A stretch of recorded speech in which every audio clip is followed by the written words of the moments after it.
है तो आपको, अब ये तो नहीं हो पाएगा कि आप 40 किलोमीटर पर आवर के स्पीड से चल रहे हैं और उसी स्पीड से आप इनिशियल पोजीशन से फाइनल पहुंचेंगे। तो आपको बीच में जो है वो किसका यूज, एक्सेलरेशन का यूज करना पड़ेगा। तो मान लो आप कभी आपकी स्पीड जो है वो 35 आ जाती है, कभी 36 आती है, कभी 20 भी आ जाती है। तो स्पीड में जब आपके पास चेंजेस आ जाता है तो उस केस को हम क्या बोलेंगे, एक्सेलरेशन।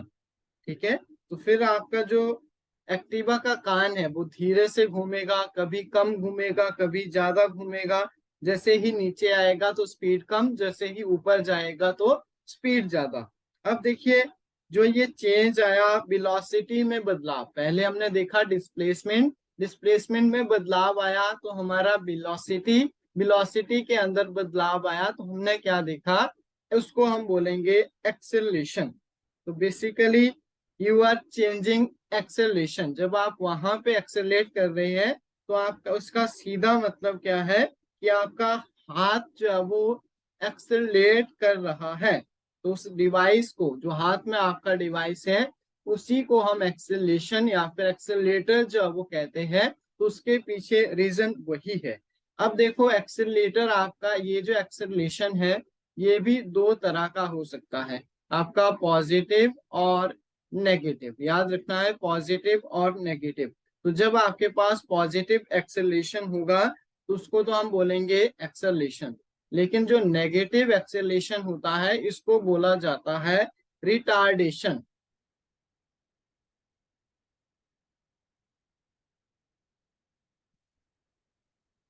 उसको बोलेंगे रिटार्डेशन, या फिर इसी को हम डी एक्सेलरेशन भी कहते हैं। नोट कर लीजिए, इसी को हम डी एक्सेलरेशन भी कहते हैं।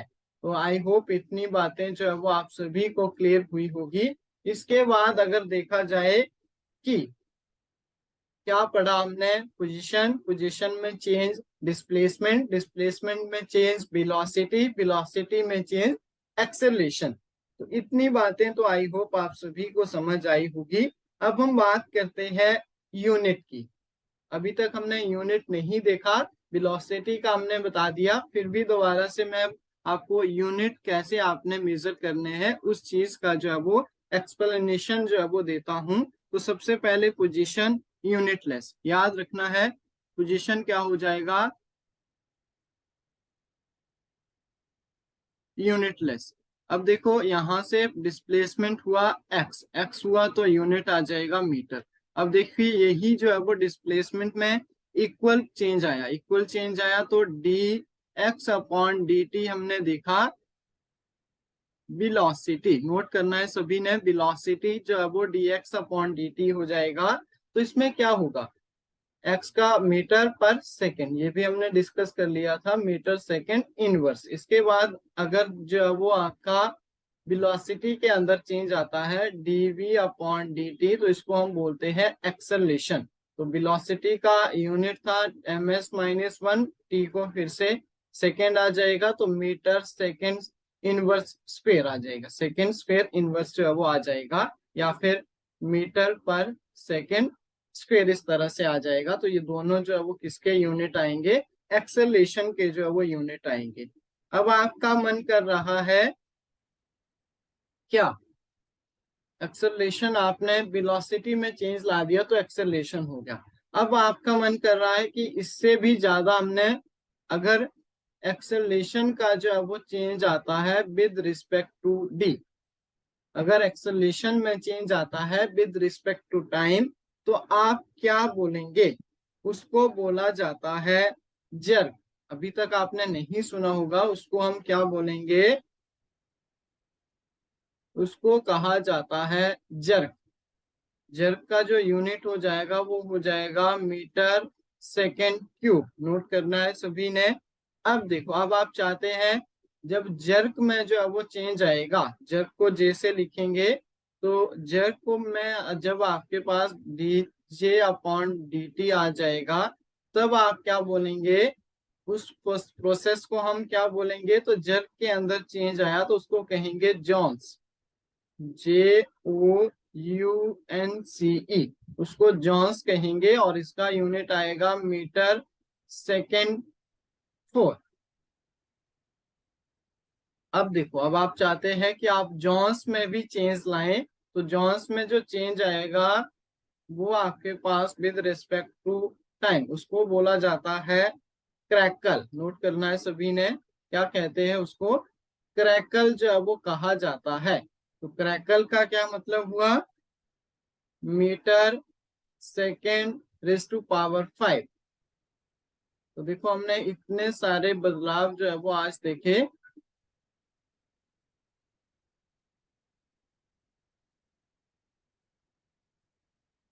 तो इतने सारे बदलाव हमने देखे, तो इसके बाद क्या था कि अगर सर क्रैकल में भी चेंज आ जाता है तो उसको हम क्या बोलेंगे। तो क्रैकल में अगर चेंज आ गया तो इसको बोलेंगे पॉप। तो ध्यान रखना है सभी ने, वेलोसिटी फर्स्ट डेरिवेशन आएगा, वेलोसिटी आपका फर्स्ट डेरिवेशन, एक्सेलेरेशन आपका सेकंड डेरिवेशन, जर्क आपका थर्ड डेरिवेशन, जो आपका जो है वो फोर्थ डेरिवेशन, और क्रैकल आपका क्या आ गया, फिफ्थ डेरिवेशन। तो देखिए आप एक्सेलरेशन को और एक्सेलरेट कर रहे हैं विद रिस्पेक्ट टू चेंज कर रहे हैं स्पीड को, तो पॉप जो है वो क्या आ जाएगा, सिक्स्थ डेरिवेशन ऑफ। अब पहले आप कहाँ तक बात करते थे, एक्सेलरेशन तक तो बात ठीक है।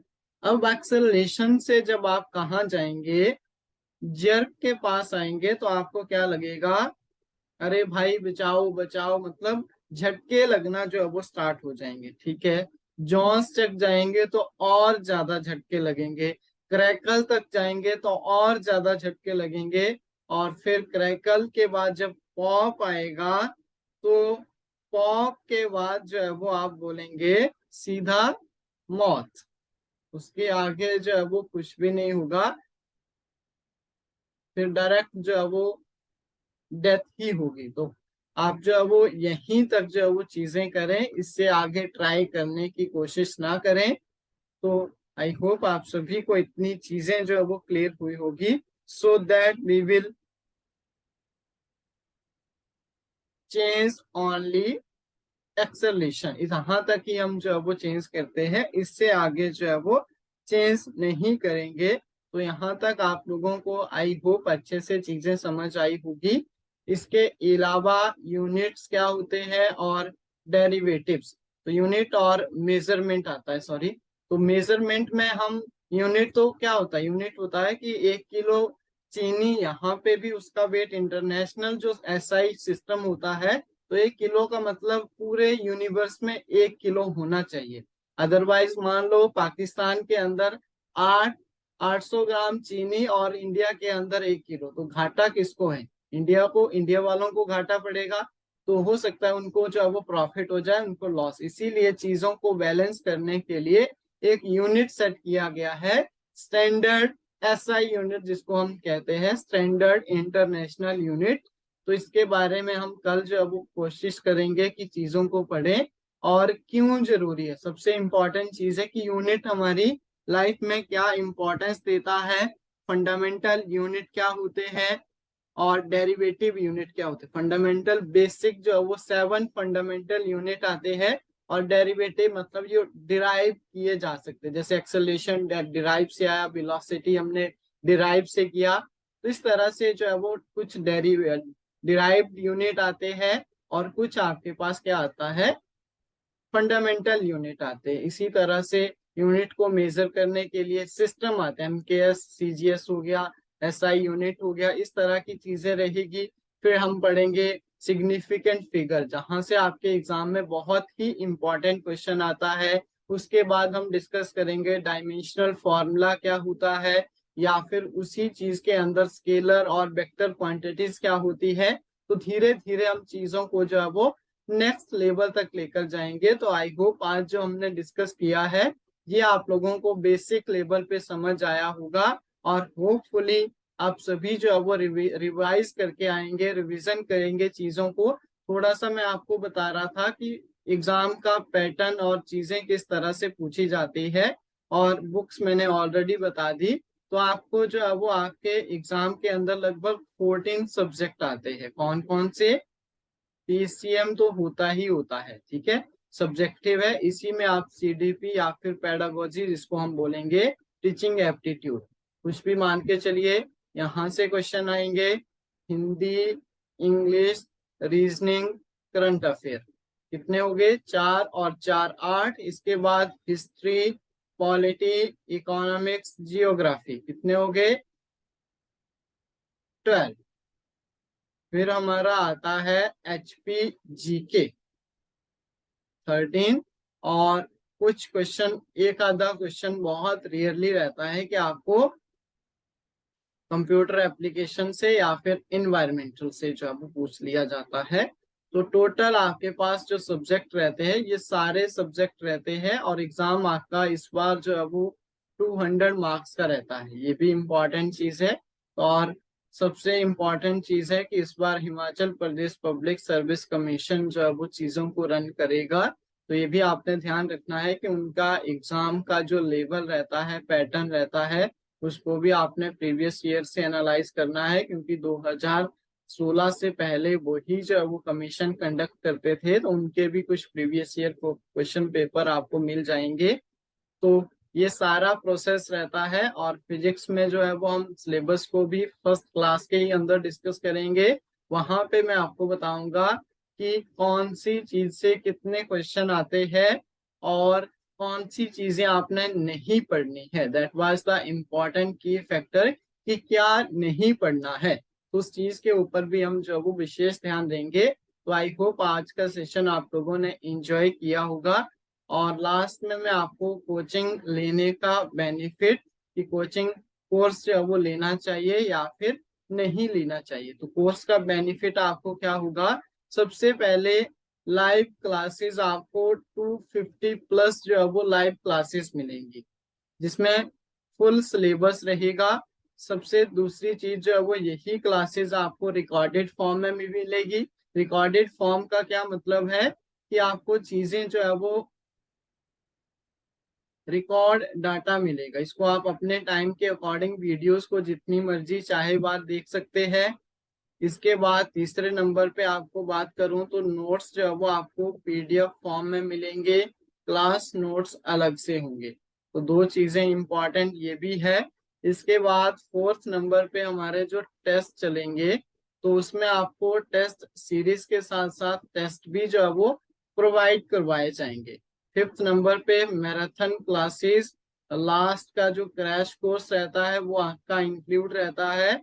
और मॉक टेस्ट में जो है वो आपको लगभग 1000 प्लस जो है वो क्वेश्चन पर सब्जेक्ट जो है वो एक्सप्लेन करवाए जाएंगे। तो वो 1000 क्वेश्चन, मतलब 500 रख लीजिए आप पर सब्जेक्ट भी। तो इतने क्वेश्चन जो है वो आपको प्रैक्टिस क्वेश्चन जो है वो करवाए जाएंगे।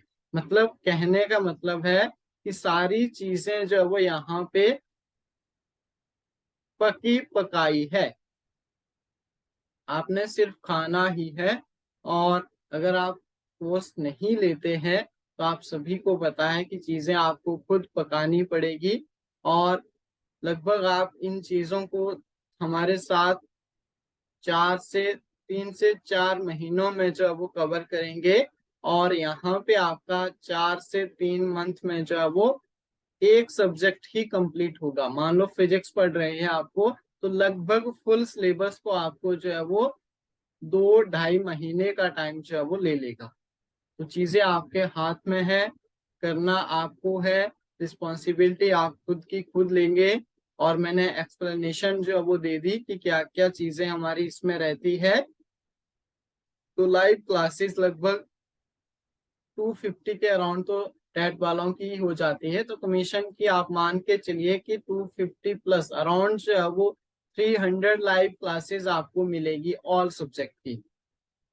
तो चीजें आपके सामने है। और अगर कोई क्वेरी होगी, कोई क्वेश्चन होगा, तो हमारा नंबर भी आपको पता है 7591046600। इस पे आप जो है वो कांटेक्ट कर सकते हैं। तो थैंक यू सो मच, मिलेंगे नेक्स्ट क्लास में नेक्स्ट टॉपिक के साथ। तब तक आप जो है वो फर्स्ट यूनिट का रिवाइज करके आए, और साथ में हम क्वेश्चन भी जो है वो डिस्कस करेंगे। मान लो चैप्टर कंप्लीट हुआ तो उसके MCQ भी जो है वो हम साथ साथ में जो है वो डिस्कस करेंगे। तो आई होप आज की क्लास आपको जो है वो समझ आई होगी, चीजें सारी जो है वो क्लियर हुई होगी। तो इसी के साथ जो है वो आज की क्लास को यहीं एंड करते हैं। मिलेंगे नेक्स्ट क्लास में नेक्स्ट सेशन के साथ। तब तक के लिए थैंक यू सो मच।